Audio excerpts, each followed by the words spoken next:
Hello mga guys, magkakabit po tayo ng skid plate. So dito guys, skid plate po ito. So dito guys. So, let's go. Dito guys yung mga bracket niya. So let's go.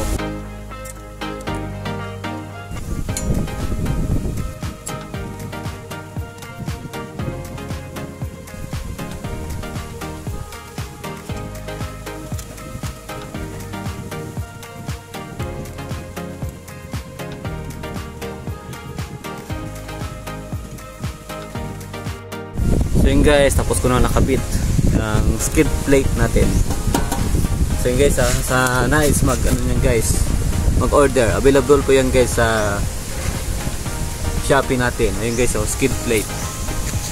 Ayun guys. So universal po yan guys, ang skid plate.